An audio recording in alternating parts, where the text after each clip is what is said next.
Welcome back to the Finger Wag Podcast. I am your host, Gideon Hertz. I'm here with Jake Foote. What's up, Jake? Not much, Gideon. As always, it's very nice to be back. Excited to talk about an actual Hoyas basketball game as we get very, very close to the season kicking off here in just a couple weeks. Early November, we're a few weeks out. The Hoyas had their first exhibition game against GW at GW, which I can tell you was a wild experience. It was kind of a crazy atmosphere. We'll talk more about that. But we are here to talk everything about that game, give you all a full recap analysis, our thoughts. We'll dive in with just a quick recap of the game from perspective of sort of being there. I'll start we found out right away that Langston Love was not going to be playing. He had been a full participant in practice. I was able to attend practice on Friday and looked like he was going to go. I think he's still working back from his injury, but I think this is more precautionary than anything. Cooley, after the game, said he hopes to have him ready for Kentucky on October 30th. So we'll hope that we get to see him at least once before the season starts. Cooley had said that they were going to run a play to try and get Malik a backdoor lob at practice. And it was interesting. He told Malik he wanted him to dunk it if he had the chance. And they ran that play to start the game. It was broken up by Castro moving over, but part of the setting the tone that Georgetown wanted to get. And I will say this felt and sounded like a conference tourney game. It was kind of insane. I had to turn to somebody sitting next to me on press row and just like confirm this is an exhibition game, right? We are still in exhibition season. It was loud. It was crazy. The GW fans took it very seriously. GW players did too. And I'm very pleased to say, I think Georgetown showed up for that. I don't know if it came through on the broadcast, just how loud it was. It was like very, very, very loud, kind of consistently. But from the start, I think it was noticeably a very intense environment. And I think Georgetown responded pretty well. Saw kind of high pressure from GW early on, 2 steals, and then Malik settles them down, hits an open 3. Malik finishes with 16 points, 5 of 8 from the floor, 1 of 3 from 3, 4 assists, 3 turnovers, 2 steals. I think we'll talk a lot about Malik. Julius was a starting 5 for this one and looked okay early on. He gets beat running down the floor by Castro and gives up a dunk. And Cooley, I think, got a little frustrated there and goes to Vince 3 minutes in after that play. He had just straight up just got beat down the floor. Caleb ends up missing his first 3, but that is not a harbinger of things to come because he was absolutely on fire. 4 of 7 from 3 in this one. 8 of 11 from the field overall, 20 points. He made his second one that he stepped up very, very deep and let it fly. That was great to see. And then I took note of when JWill came in, and we'll talk a lot about JWill. I imagine I want to talk about JWill, but his first stint, he comes in when it's 9-9, tied up. When he leaves the game, it's 21-13. I think that is a trend that we will see more from this game, certainly, and as we go. Then a little bit of a scuffle. Kayvaun, who was great in this one, gets a tie-up and then just refuses to let go of the ball. A little bit of words exchanged. There was some chirping going back and forth this entire game. Like I said, it was intense all around, and Georgetown did not shy away from that. But there was definitely some chirping. The first half, GW couldn't make a 3 until Devin Dinkins makes their first one at 9 minutes in, and then he goes and banks one in. After that, a very lucky shot, if you'd ask me.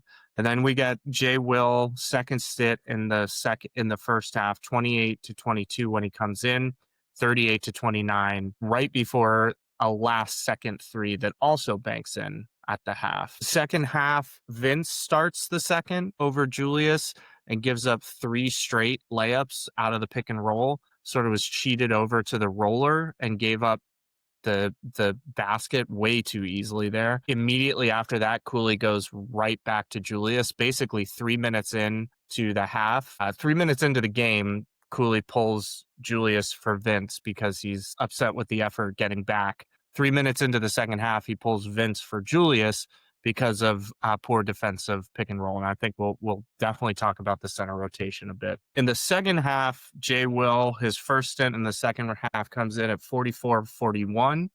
Leaves with the score 60-49. So again, a run while JWill is out there. I noted a really nice baseline out of bounds set where all 5 guys touch it. They go around the horn to an wide open 3 from Caleb.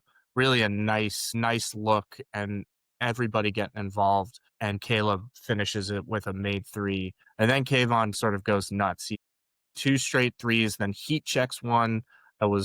I think if he made that, I would have been very, very intrigued because it was a moving off of a pin down. Other 2 were kind of spot up. And Caleb finishes off a great cut. KJ gets a steal. This is the whole goaltending fiasco where they take 10 minutes to figure out whether the ball that did not get above the rim was actually goaltending or not. It should be illegal to review calls in an exhibition game, but whatever. This is where I think KJ Lewis's defense really ramped up. GW scored 10 points in the final 8 minutes of this game. Then a really, really good defensive possession from Julius on a baseline out of bounds and a recovery block on Castro. I thought this was his best defensive play as a Hoya, even though it's in an exhibition game, it doesn't count. GW cut it to 6 with 2:20 left before Malik just kind of ices it with a cool, calm pull up with 2 minutes left, and that was sort of it. Georgetown makes enough free throws late to win, but not enough in my mind to really make me happy. But they end up winning this one pretty comfortably. Probably could have won it by a little bit more, but they never really get to test. So, Jake, what was your biggest takeaway from this one? First and foremost, the defense is going to establish a pretty solid baseline, which is kind of what we expected and what we hoped and what this group needs. I think the biggest concern will remain at the center position, and we can talk more about that.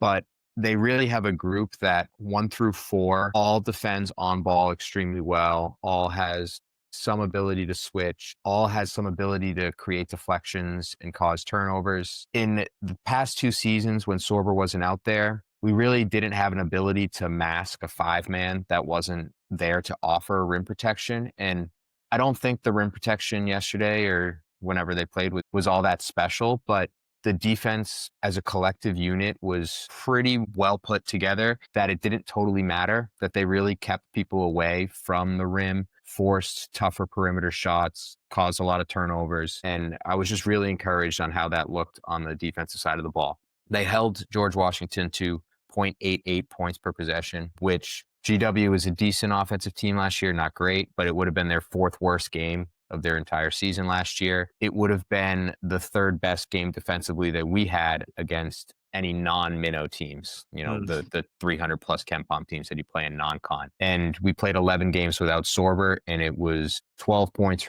per 100 better than even the best defensive game we played without Sorber. So I think going into the game, a lot of questions about the 5s, but I think you have a group that can hopefully mask those concerns and allow those 2 guys, Vince and Julius, to develop within the system, get up to speed, and when all things click, you should have a really serious entity on the defensive side of the ball. Yeah, I'm with you on the defense. I think that really stuck out. But to me, I think my biggest takeaway from this one, probably Malik. I think we saw from Malik for the first time, I think pretty much, certainly this year. I mean, he was good in Canada in that final game, but this was the first time that I saw it and really in a convincing way, the all Big East hype Malik. He was efficient, he was effective, and he looked really, really comfortable. Only 1 of 3 from 3, which I think fine. He took a tough one at one point that I think, I'm fine with him taking, but he probably didn't need to. But stepping up and hitting that first 3 was huge. And then all night, he was just able to get to his mid-range, which I think is going to be critical for him. We saw how tough it was for him to finish at the rim last year. And one way to get a little bit of space is to be able to create and hit that mid-range jumper with consistency. And he was super efficient and also just really, really good delivering the ball to teammates. I thought he looked excellent.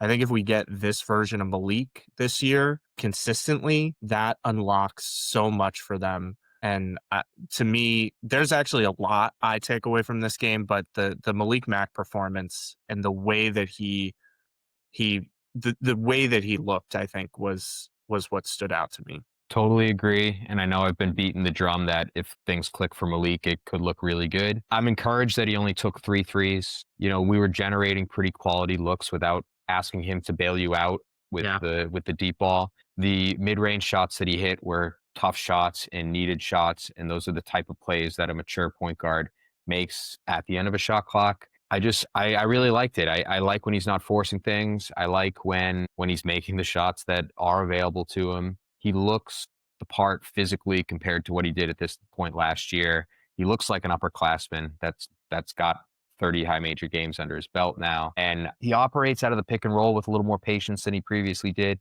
He Yeah. made 2 really nice passes to Julius that kind of bypassed the level. And then he even made a little bounce pass to Vince that kind of may have been deflected, may have gone off Vince's hands out of bounds, but he was kind of operating in those 15-foot to 8-foot half spaces with confidence and in reality, the correct decision-making process. And if he does that all year without really getting sped up or getting frustrated, he's going to be really good. Let's dive into the centers because I think this remains one of the biggest questions. And this game actually has me thinking a little bit differently than I had previously. And I'll ask you about that in a second. But what was your general takeaway from each of the 3 centers, Vince, Julius, and Seal, in this one? So if you look at the on-off numbers, Vince was a +5. Seal was a +6 in short minutes, only 8 possessions each way, 5 minutes total. Julius ended up negative, I think -6. But I don't think that those numbers really tell the tale. And it's such a small sample size with some make and miss log, especially with a team like GW that was really just almost exclusively shooting from the perimeter against us, that I wouldn't give those numbers too much merit. The first 3 minutes for Julius were really, really bad. And I think rightfully so would have had anyone being like, damn, he's not up to speed. He's not ready for it physically. But he settled in to the point that he alleviated some concerns I have with him. Again, I mentioned how poorly we were at the rim the last 2 years whenever Sorba wasn't out there. And my general concern with Julius is that it's emblematic of that. And that didn't seem the case. I don't really remember balls being funneled to the rim where he just was a lost puppy dog. And he held his ground, especially in the second half on a couple of those, and made some good defensive plays. Offensively, he's pretty good when he gets the ball in a position where he can kind of see the floor and make a pass. I would like him to be a little more assertive around the rim. You know, he's big, he's skilled. Sometimes he's got to just realize the guy under his chin is 6'7" and he can go right at the rim strong. But generally encouraged. I think he's a kid that looks like he can survive out there if the other team doesn't have a physical monster down there. And Castro's no slouch, and he held his own. Vince, again, his numbers look pretty good, but I think a lot of that was because he was on the floor when that KJ group from the 8-minute to 4-minute mark in the second half went crazy defensively, which I don't think had a whole lot to do with the anchor of the defense, and more so that the guards were just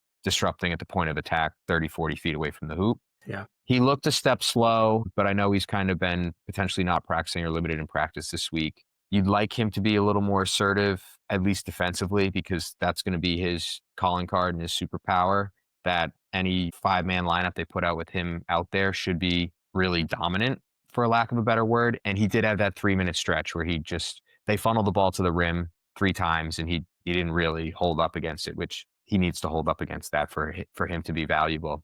And then Seal played short minutes, and I think they're going to treat him like a developmental big, short minutes all season, maybe break glass in case of emergency if Julius isn't up for it physically on a given night. But I continue to really like him. You know, it's probably a year or 2 away on offense. He gets the ball in some positions on the block where it should go right up, or it should be like a head fake into a body and a foul. And he allowed Castro to kind of send his stuff back a couple of times. He plays hard. Again, he sets a physical floor for whatever group he's out with, that they're not going to get pushed around. And the group that he was playing with in the first half got stops, and he gets rebounds. So if you get stops and he just cleans it up, it's a valuable guy. I don't think he's a major part of this group, and I think he's probably the 11th man of the 11 that were out there, but I think he's going to be a good player in time. Every time I see him play, I'm just encouraged by the type of makeup that he's got. My question about this group is we've been looking for who's going to really, between Vince and Julius, who's going to establish themselves as the clear number one. And they've gone back and forth quite a bit. I think at the end of the global jam in Canada, it seemed pretty clearly Vince. I thought after this game, Vince, as you mentioned, I think he's been limited a little bit in practice, maybe, has looked a step slow at times. And I think that's probably just rust from not practicing a little bit. But I left feeling very comfortable that Julius was slightly ahead.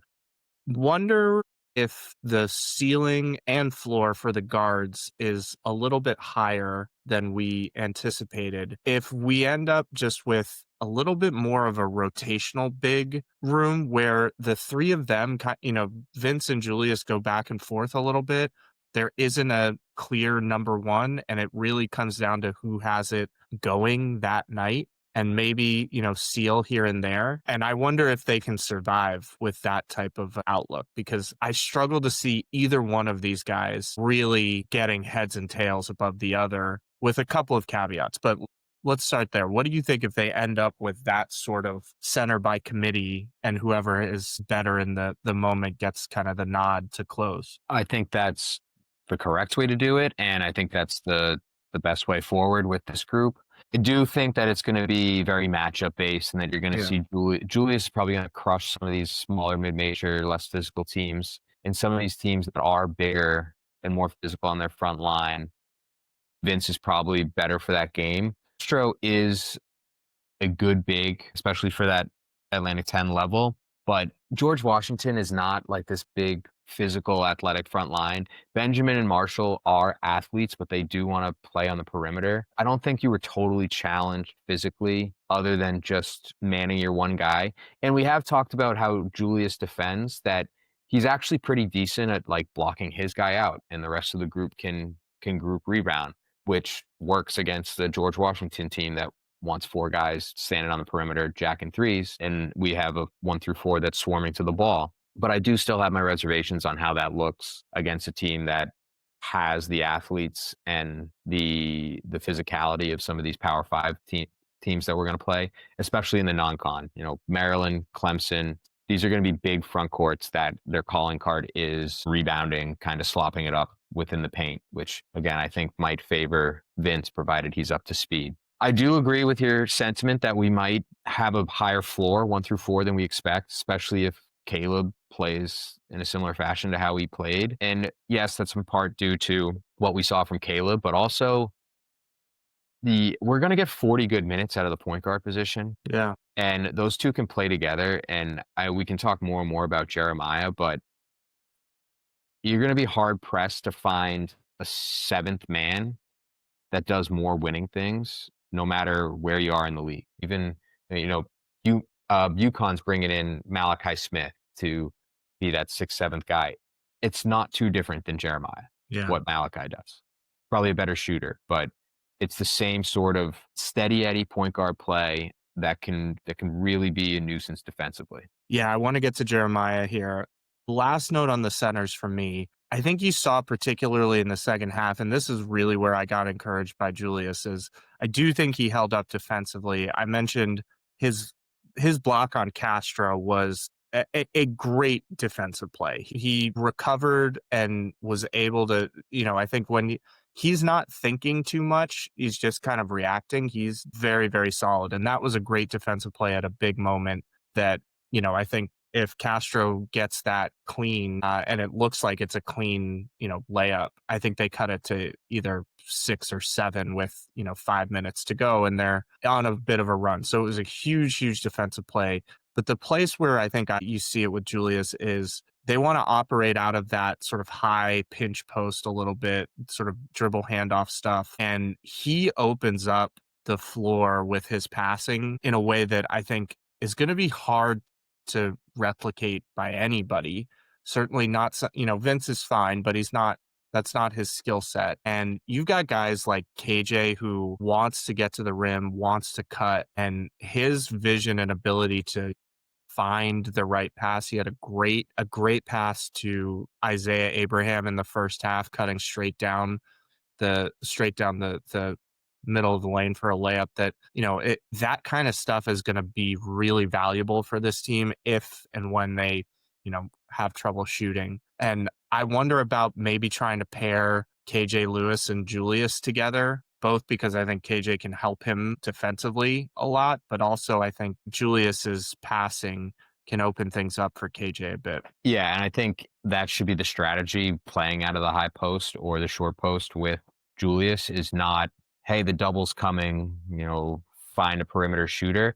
It should be slashing. Let's play through the strengths of DHS, of KJ, of Abraham when he's in there, that you can kind of cut teams to death. And then if they collapse, then Julius has the wherewithal to kick to the perimeter, which I think they will. I was actually really encouraged with the quality of shots that they created. It looked better than anything that they created at Global Jam, which probably makes sense because it was definitely a little bit more of a formal setting. But if they create those type of quality shots, the perimeter shooting might not be as big of a worry. And if they do shoot it like they did the other day, they're going to win a lot of games if they make 9-10 threes in a game. Yeah. All right. Dealer's choice. You want to go to JWill next or Kayvaun and Caleb in the shooting? Let's do JWill. I was hoping you chose that because I am just incredibly impressed with him. He ends this game a team high and a game high plus 14. And I talked through kind of in the game recap. When he came on the floor, he completely stabilized things for them and they went on runs. And he scored 2 points on the night. It wasn't because of his scoring.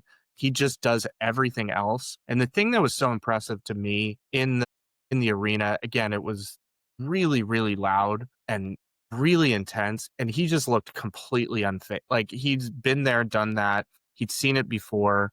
And just was in complete control, made the right plays over and over again. Even when he's making mistakes, they're not backbreaking, and he recovers really well. I just am so impressed with him, and it makes me think like he's going to win Georgetown some games this year just by nature of him being a solid, steady option. And I think your point about the point guard play, if you've got Malik playing at that level and then backing it up with Jeremiah playing at the level that he can get to, that is about as good of a point guard rotation in this Big East as you could expect for Georgetown. I would just left so impressed with Jeremiah Williams in this game. Yeah, I felt the same way. I watched this game after the fact. I didn't see it live. And the group of Georgetown friends that I have that I communicate with the most regarding the team, I sent a text after watching the first half, and the first thing I said was just the Jeremiah minutes were so good. And when we originally discussed him in the player previews, I said like best case scenario is he's something like a Diarra on those national championship UConn teams where he might play 18, 20 minutes a game and it's 4 points a game, but it's, the year at the end of the year and the coach is talking about how much that kid meant towards winning. And I think he's capable of doing so just because of the impact he makes defensively. And like you said, the impact he makes offensively and just ensuring that the team has a productive possession. He doesn't create a ton for others. He did get kind of rushed and sped up a couple times and probably made 2 or 3 negative plays on the offensive end. But it does seem that every time he gets the ball over half court, they get into something that's aggressive and productive. Yeah. Which, who knows if that's coming from the bench? Who knows if that's coming from him? But the ball doesn't stop. And that's what you'd expect from a 23-year-old kid that's started 100 games playing point guard. Yeah. All right, let's get to perhaps the most fun element of the night. Yeah, for sure. I mean, we'll talk about Kayvaun. I think we should lump them together because Caleb was incredible. I mean, team high, 20 points, shot 4 for 7 from 3. But then here comes Kayvaun Mulready out of nowhere, also shooting 4 for 7 from 3 in a way that if he's getting, they were set open shots that looked fairly repeatable. Yeah, the form definitely looks better than what it looked at the beginning of last year. I'll start with Caleb because go ahead. He was great. He looked a different kid, and not even on the shot making or the finishing at the rim, but he looks even more physically developed than he did 2 months ago in Yeah. Canada. And I remember, the first time seeing him play when he was younger at JWill, and thought the thought process when you first saw him, it wasn't that he was going to be some catch and shoot guy. He was a guy that was this more physical than the other 9 kids on a high school floor. JWill had him playing pretty much the 5, but he was a kid that had a strong upper half, that didn't get sped up, scored at multiple levels, really high motor, rebounding the basketball, a smart switcher on defense. And that's what he looked the part the other day. He looks strong in the upper half. Yeah. Cooley made a remark in the presser that they want to get him in even better shape. And I'd imagine that's just more so like tapping into some of the athleticism rather than bulking him up, because he looks like a brick and he shot it well. We've talked on ends about when that shooting motion looks repeatable. I think he's capable of making a lot of them. But he finished around the rim. He made 3 really big offensive rebounds that all 3 resulted in points. It's nothing new with Caleb, but he's not a weak link on the glass, and he's not a weak link defensively. I think he's going to be real solid and just really good. Yeah. I read the comment from Cooley is, you can't come off the floor. We want you to play the entire game, because he's so critical to winning that he needs to be in the best shape possible so that they can play him 40 minutes. So much good stuff happens when he's out there. And that's even outside of just being probably their most reliable shooter right now. Yeah, and I would have thought that 4 rotation was pretty up for grabs. Yeah. Between him, Foote, Abraham, maybe pairing a KJ and DHS together in a front court and playing small. He looks like he's grabbed it by the neck, and that he's a clear step ahead in readiness and in confidence than the rest of that group. I do have a stat regarding Caleb and potentially what it might mean for his long-term future, because, who knows what Caleb becomes, but Cooley, and Providence fans used to complain about this, but Cooley was never one to play freshmen a ton. Even if they were very good from the onset, they were still pretty exclusively in auxiliary roles. Sorber and Caleb were only the 4th and 5th players he's ever had play 25 plus minutes per game in conference play as a freshman. And the other 3 were LaDante Henton, Chris Dunn, and Alpha Diallo. All 3, all Big East. So he's in pretty legit company. He played more minutes as a freshman per game in the latter half of the season than David Duke did, than Ben Bentel did, than AJ Reeves did. And all 3 of those guys blossom into pretty awesome players in this league. So, maybe he becomes a little bit more than we expect this year. And if he does, then again, it's another step towards putting together potentially an NCAA roster. Yeah. Let's talk Kayvaun, because I'll own it. I did not see that coming at all. I hope this wasn't just a one-time thing. I will say in the short 2-hour practice that I watched on Friday, he was one of the most confident shooters and was knocking them down. How much stock do you put into knocking down shots in an empty gym? I will say Georgetown struggled to shoot the basketball in practice on Friday as a whole, but he was one who looked pretty good and was making them consistently, and then goes 4 for 7 here. I mean, just first, a huge shout out to him, a kid who 6 months ago was going to jump in the transfer portal, probably going to go down a level, at least, a half step to try and find some more playing time. Georgetown and the staff want him back, and I'm sure they didn't give him any guarantees, because how could you? And he comes back hurt for Canada, so we don't see him, but comes up in this first opportunity. And I mean, if he's going to shoot anything close to like that, there's room for him on this team. And I do think Cooley mentioned in his press conference, he's one of our best defenders as well. I just incredibly impressed. It's fun, and, huge props to him. But that shooting, if you add another guy who can shoot above 35%, that is big for this team. Yeah, I really wish that in hindsight he got a healthy fall last season and got to, establish himself as the depth guard there, so that when Epps went down and when things got thin, he really got a chance to kind of play into some maturity, which he just didn't get the opportunity to. When he did play at the beginning of last season, it was pretty obvious that the The jump shot was erratic and on borderline broken. That kind of leveled out throughout the course of the season. And by the time he got a little extended run out in the crown, it smoothed over and he made some shots.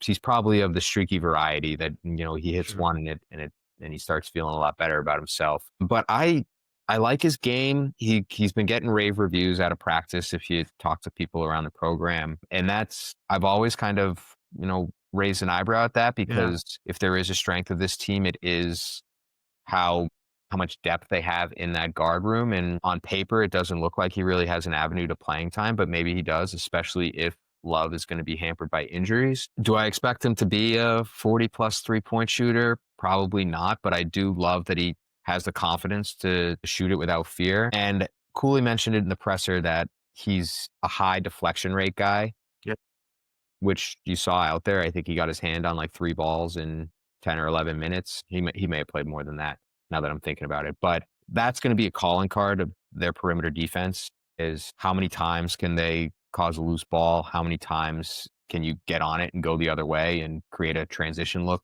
that's not set up in the half court? And if he contributes to that, it's especially at a Langston Love's a good player. He averaged, 9-10 a game on NCAA tournament teams, and he's a perimeter shooter with a pedigree. But I don't think his calling card is his activity on the defensive end. That's this team's identity. I don't think Cooley's going to sacrifice anything on the defensive end for that. Maybe Kayvaun has this pathway to playing. Cooley did have a great quote in his press conference that he said, defense on this team is not a democracy. It's 100% a dictatorship, which is awesome. It is. If you don't defend on this team, you don't play, because that's how they win games, is going to be stopping people. So if Kayvaun can contribute to that, if he can be somewhat of a respectable floor spacer, if he can be a secondary ball handler without turning the ball over, then he'll find his way on the court. And what I do love about this group, and we've mentioned this in the past, I think it's a group that everyone pretty much belongs on a high major court. There isn't this massive drop off if injuries happen or if somebody's just not up for it on a given night. And that even if somebody's getting pinched out of the rotation, that person that's getting pinched is physically up for it. They have the body, the motor, the athleticism to survive out there. And you shouldn't have a team that really ever gets punked, which personally I'm really excited about. Yeah. And you mentioned Cooley's presser. He went out of his way to mention that as well, said, I like this team a lot. The more that I see them, I'm falling in love with them. I think this is a Cooley team. We've talked about that a lot, but we don't always see a college team running like a 10 deep, even 11 deep rotation, having a lot of success. It's usually the shorter rotation because there is such a drop off, and you get some of those, maybe tweener high major guys who are probably not at that level. I think this team is, as you mentioned, like legit 10 high major guys deep. It gives you the opportunity to see who has it on a given night and who's showing up. And, for example, Deshaun Harris-Smith, not his best game, though he had some moments, and they're able to go to Jeremiah Williams. They're able to go to run some Kayvaun minutes to help out there. I think Cooley is open to playing a level of depth on this team that maybe he hasn't in the past. And I'm very, very intrigued and excited by that because of the general floor that all of these guys have. I agree. And sometimes it's to a detriment to have too many guys and not a specific rotation, but I imagine it'll shorten up with time. But it's better to have more bites of the apple than not enough, which the teams that we've had in the past, it's, one injury has been a death sentence, even if the injury was of like an Epps last year. And, back to the stylistic thing, this team's going to have its limitations, but I'm of a similar vein to Cooley, where the more I watch them, the more I like them. If you do have a team that's limited, I'd much rather they be a team that punches guys in the mouth rather than a team that shows up, plays soft, and is hoping for some 3-point variance to bounce their way. This is how you establish culture and identity. Maybe they have the talent to really execute it on it. Maybe they don't. But for me, it's exciting. Yeah. A last note on Kayvaun just there. He is a absolute 100% culture guy. One of the things I took away from practice on Friday was how just like vocal and engaged Kayvaun was particularly, but really all of the guys, very, very professional practice. There's not a lot of, not a lot of goofing around, very, very focused, ran very cleanly, and they took a fairly easy practice day before a game. They had sort of had a tough week of practice, Cooley had mentioned, but they were still running through stuff, and everything was done with really, really high intensity and high intention. And there's a couple of guys who stand out in kind of bringing that. I mean, as I said, everybody was doing that, but Kayvaun was a guy who was very, very engaged and just seems like a great culture guy. The culture thing is, it's big with this team. I think almost regardless of what happens this year, I think the program is going to be in a better place by the end of this year than it is now because of the culture that they're bringing in. Yeah, and Kayvaun seems like a great kid. He seems like a guy that the staff's really rooting for him for it to click. And I think there's a lot of that on the team where maybe the rotation might be big for a while because the staff doesn't want to pinch any of these kids out of it. Because from all accounts, they're all tough, hardworking, decent kids. Yeah. We've yet to talk about KJ Lewis, which I think is indicative of the game and also just indicative of the fact that KJ is clearly still shaking off some rust. This is his first real, competitive action in a while, coming off of the wrist injury. I'm interested in what you saw. For me, the defense, he is a defensive monster. And like late in that game, he looks like he could generate a steal or deflection basically any time that he wants to. And he chooses his spots. It's crazy. We'll talk about the offense. What did you see from KJ? I think that's about as bad of a game that he can play. And he still was a major net positive towards winning. Yeah.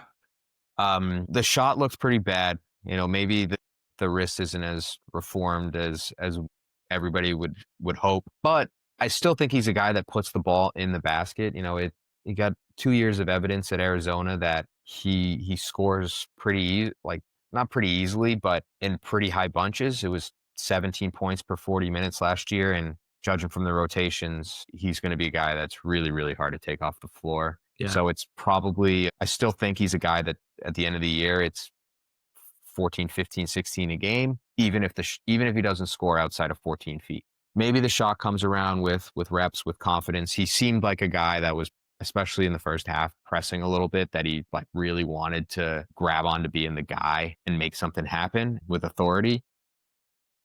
And, maybe he is that guy. Maybe Malik's that guy. But either way, what I've been beating on all offseason is just how good he is defensively.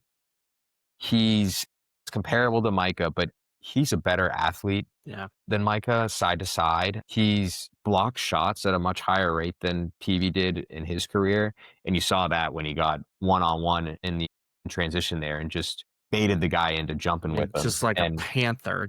And that was 6'8" against 6'3" or 6'4", and it was the kid didn't have a chance of scoring. But I think he's going to be that type of guy that when you play inferior opponents, it could be 4, 5, 6 steals. When you play better opponents, all that energy can be directed and taking a single guy out of the game.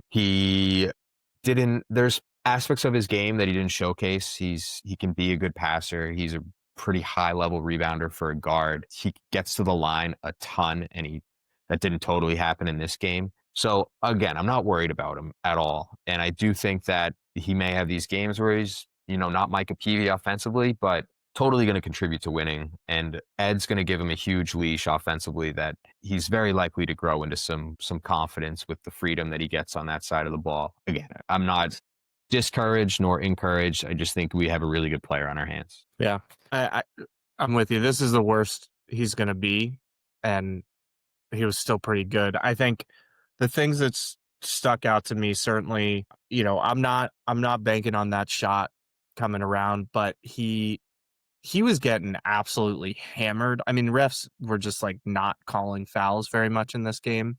Even though Georgetown got to the line 19 times, I mean, I think they could have shot like 30 free throws in this one. And him particularly, he was getting absolutely hammered. I think that's going to be the case because he is really good going to the rim. And you just want to see him finish some of those that he just looked. That was the rust to me, is his finishing around the rim. You know, we said coming out of Canada that because, particularly with Julius, they didn't have, you know, the bigs are not control the glass type guys. Vince did, I think, really well towards the end of that tournament, but they're going to be a team rebound type team with guards rebounding, forwards rebounding, and he was really, really engaged on that end. In that end, I think he changes some of the calculus for me on big concern I have, which is just can they control the glass? And I think you mentioned his rebounding as a guard. He only had 4 rebounds, but he's gonna have more than that. He's gonna average, 5 or 6, I think, pretty easily, just because there's opportunity on this team and they need it. And I think that's going to contribute to winning. There were some plays on defense that were just like stunning to me. I mean, you mentioned the block, a couple where he's finding, digging down on a big from 2 passes away and then recovering back to his guy without missing a beat. It's just his athleticism is crazy. His wingspan is insane. He is a defensive monster. Yeah. I mean, the 6 steals and the blocks stand out, but it could have been more. And there were plays where he caused a steal for someone else. Sometime in the first half, it was beginning of the game, and it wasn't even a major play, but he had a switch with DHS where they both kind of handled it pretty well. DHS got beat baseline a little bit, and KJ came from the top of the key to help baseline, force the pass up to the top of the key where Caleb made the rotation, and the guy that made the pass hit Caleb in the chest. Yeah. Like it wasn't even a deflection, where I think it was noticeable that GW's guards, a lot of these guys have a pretty good college resume on their hands. We're not used to playing against perimeter defenders that moved that quickly. Yeah. And KJ was so good on that end. And I agree with you on the rebounding. They rebounded well as a team. They rebounded 74% of GW's missed shots, which if you do that, it's good enough. They forced GW at least into a lot of 3-point shots. And I think that's actually going to be advantageous to them as a team rebounding outfit, because normally that's not. These long rebounds, it's anybody's ball, but that's what our guards are good at, is getting to these long rebounds. Malik's actually a good rebounder in that facet.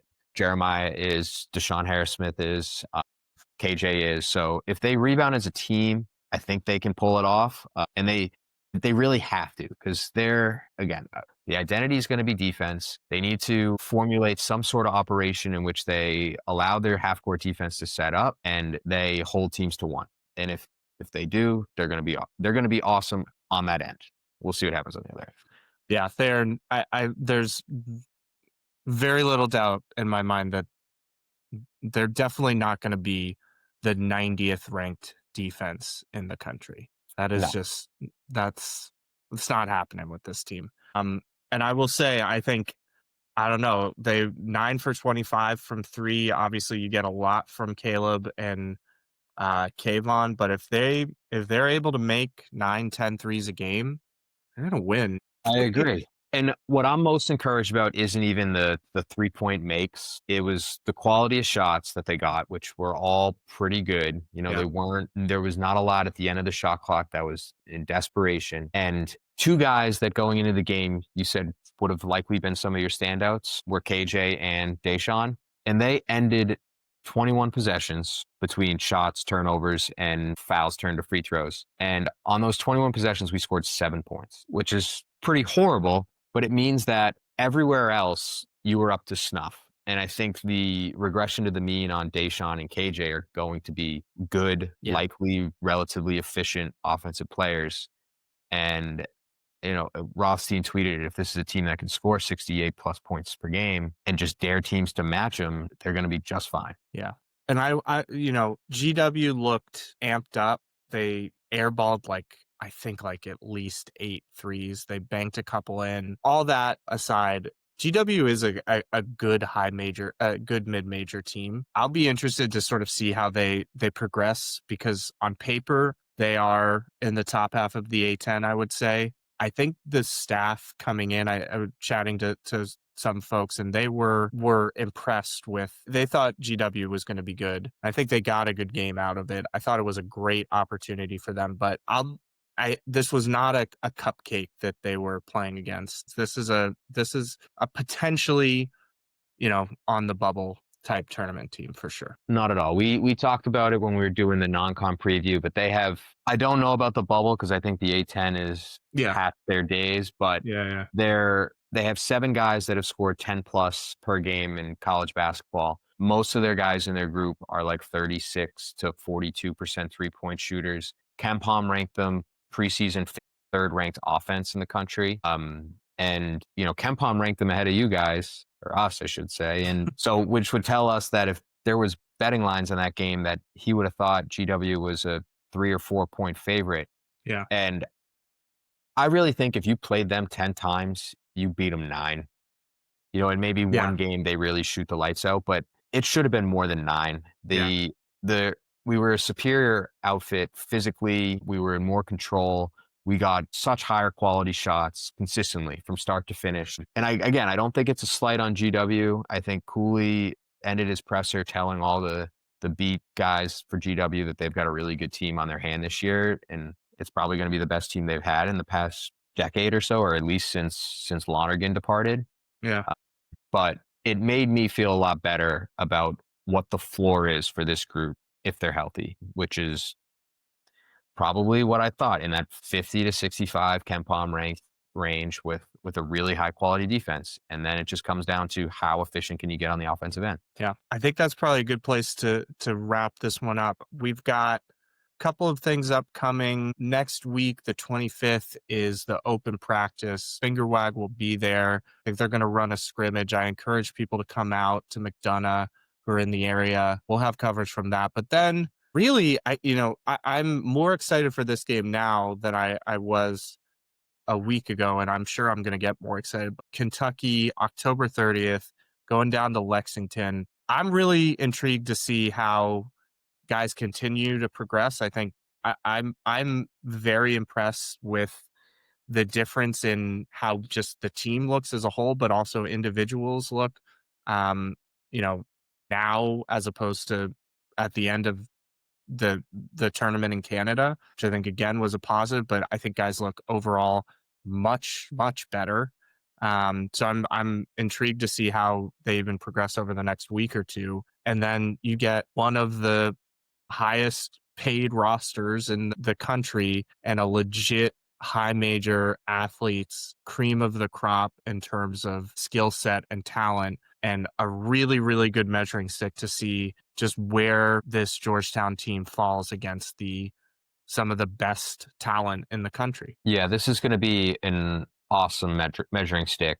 Kentucky might be without Jalan Lowe and Jaden Quayton, which is their point guard and their 5, but I wouldn't let that detract from what they've got going on there. Like you said, it's expensive roster if you believe the reports that it was $22 million to put together, which I somewhat do because their 13th guy was the 33rd ranked player in the country, and they're bringing over one of the 2 or 3 best guys in the Adriatic League to be their 9th or 10th man.